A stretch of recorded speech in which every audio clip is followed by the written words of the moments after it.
Quand on a faim, on est motivé. Quand on a faim, on est déterminé. Quand on a soif, on est prédisposé pour agir. C'est ça réellement, comme on dit, l'ingrédient de la motivation. Alléluia.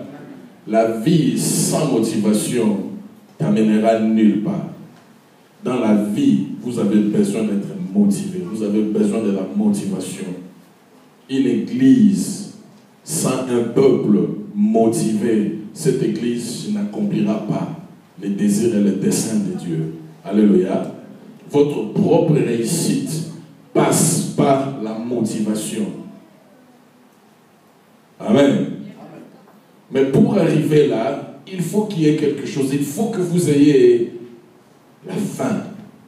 Il faut qu'il y ait une faim. Il faut qu'il y ait une soif. Il faut qu'il y ait un cri qui pousse, qui sort de ton cœur pour quelque chose. Et je ne sais comment, mais dans la grâce et la sagesse de Dieu, le Seigneur Jésus déclare que vous allez être rassasiés. Alléluia. J'aimerais réellement entrer sur le plan pratique. Alléluia. Qui a déjà cherché par tous les moyens à faire le driving, school driving, driving license test à Betty Poto, à Mekele Sous à Betty Poto, à Mekele Sous à Betty Poto. Qui a déjà fait plus de 3 fois? Yeah. Venez, vous qui avez fait plus de 3 fois, venez, on va entendre l'expérience de tout un chacun, parce que ce que je prêche est pratique, c'est la vie. Nous voulons réellement entendre qu'est-ce qui vous motive. Puisque vous en avez un coup direct,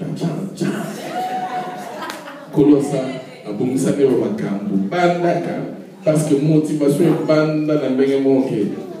Tant que vous voyez Kanya, mais vous nzale kola, comme il venait comme il souffle, Seigneur, est-ce que tu nous vois pas pour ça va créer un problème. Mais moi j'avais ma faim avant même de faire ça. Et quand tu as réellement faim, tu seras rassasié. Je demandais qui ont fait 2, 3 fois. Il y a ma sœur vient. Qui encore? Aboya. La témoignage, je les ai bénis. J'aime ça, monsieur le Gaïn béni.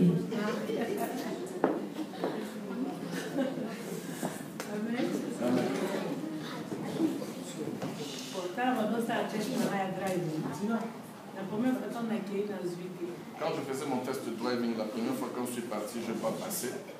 Je voyais comme si le monde s'est arrêté.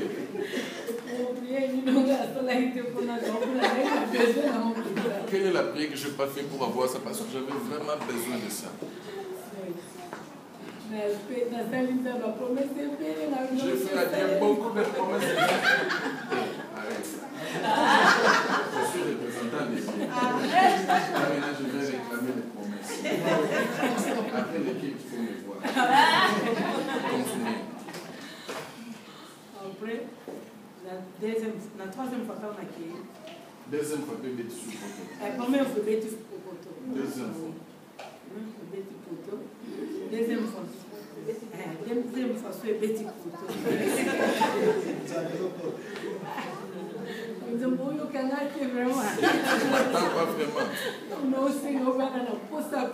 Moi qui ai ma soif du permis. Mais la troisième façon qu'on a créé, la Suisse. On acclame le Seigneur. Alléluia. Est-ce que tu as accompli toutes tes promesses à Dieu? Ça est là, ouais. Ok. Non, sur là, non, les choses, c'est bon. Tu es libéré. Oui, ma sœur. Amen. Je vous salue tous au nom de Jésus. La première première fois quand j'avais fait ma driving test, j'avais échoué. Bon, j'avais ça déjà à la tête parce que souvent les gens disent que la première fois tu vas toujours échouer. La caméra des échecs. Vous savez, le premier principe dans la motivation, vous n'êtes pas ce que les gens disent que vous êtes. You are not what people saying you are. Les gens lui ont dit la première fois, on échoue toujours. Et il est allé dans la mentalité échouer. Est-ce que ça passe? Et quand je suis rentrée, comme j'avais trouvé ça normal, ah bon? Il a échoué, il trouve ça normal. Et la deuxième fois, il y a beaucoup de gens ici, ils trouvent normal ce qui est anormal. Alléluia. Non, ce n'est pas normal. Tu n'es pas défini par ce que le médecin dit que tu es. Alléluia. Quel que soit le nom de la maladie, le docteur peut te dire, quel que soit ce qu'il va déterminer, comme si c'est le final terme, c'est le terme final, dis ça, c'est ton opinion. Ce n'est pas ça qui détermine ma vie, parce que ta vie appartient à Dieu. Amen. Et la deuxième fois, quand je suis allée, j'ai encore échoué. Ça m'avait fait très mal cette fois-là. Là, maintenant, c'était une réussite. Et là, la fin est venue.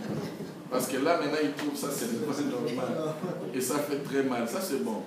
Et la troisième fois, j'ai gêné, j'ai prié. J'ai vraiment décidé. Et quand je suis allée, j'ai encore échoué.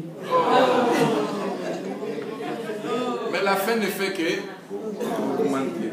Mon mari m'a dit, toi, vraiment, qu'est-ce que tu fais là-bas? On est en train de dépenser l'argent, mais tu échoues toujours. Et ça m'avait encore motivé. J'ai gêné, j'ai prié avant d'aller pour la 4e fois.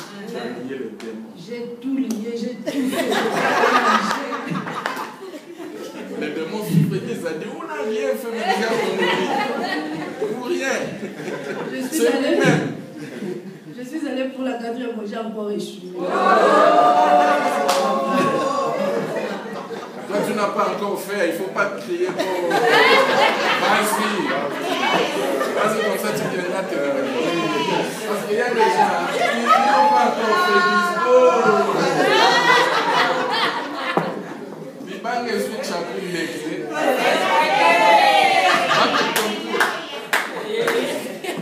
J'ai commencé à me demander, j'ai conduit bien.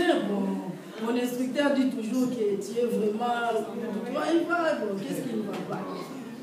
Et j'étais vraiment fâchée contre ça. J'ai dit, cette fois-ci.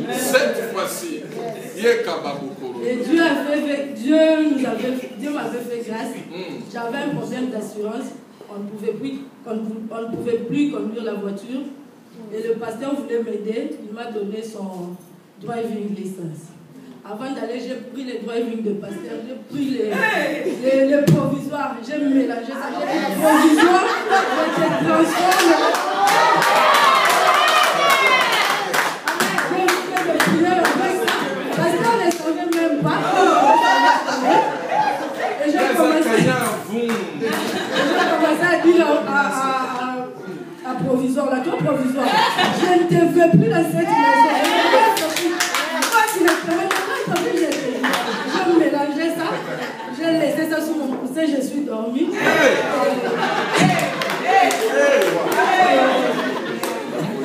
quand j'étais partie pour passer mon test, je ne sais pas pourquoi j'étais vraiment fatiguée. Chaque fois quand j'allais pour faire ça, j'avais du courage. Je conduisais vraiment avec décision, mais cette fois-là, j'étais fatiguée, je conduisais seulement, je me disais, et je conduis seulement ce qu'on va me dire, on me dit. Et à la fin, quand on est rentré, l'examinateur m'a dit que tu as converti la chimie. Je sens comme s'il a parlé le chinois.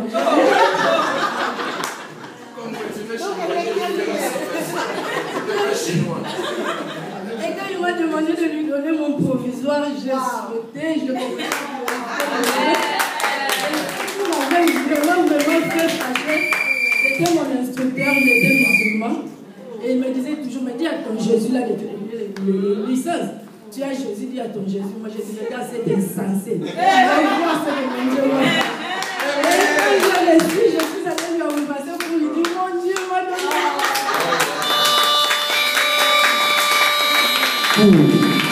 Alléluia. Amen, amen, amen, amen. Ça, c'est merveilleux.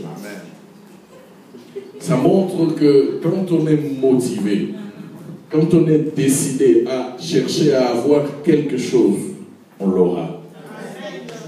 Parce que Dieu nous a dit, heureux ceux qui ont faim et soif de la justice, ils seront certainement rassasiés. Je ne sais pas comment, mais le Seigneur sait par quel chemin il va passer pour te rassasier. Alléluia. Et cela est très important. Dans la vie, sans la motivation, tu ne vas nulle part. Il faut que vous ayez un but dans votre vie. Il faut que vous ayez un rêve. Alléluia. Vous devez rêver quelque chose. Et ça va vous donner la faim d'être dans votre rôle, de vivre la réalité de votre dream, comme on dit, de votre rêve, de votre vision. Il faut que tu vois quelque chose. Et c'est en voyant, en décidant, il faut que tu rêves à quelque chose. Mais la clé pour pouvoir ouvrir ton rêve, ça devient la réalité ou ta vision, c'est la motivation. Vous devez être motivé. Et vous devez être spirituellement aussi décidé, motivé pour atteindre votre objectif. Alléluia. Est-ce que pour commencer, tu as d'abord un objectif? Est-ce que tu as un but? Tu as une vision, tu as un rêve pour ta vie. Est-ce qu'il y en a?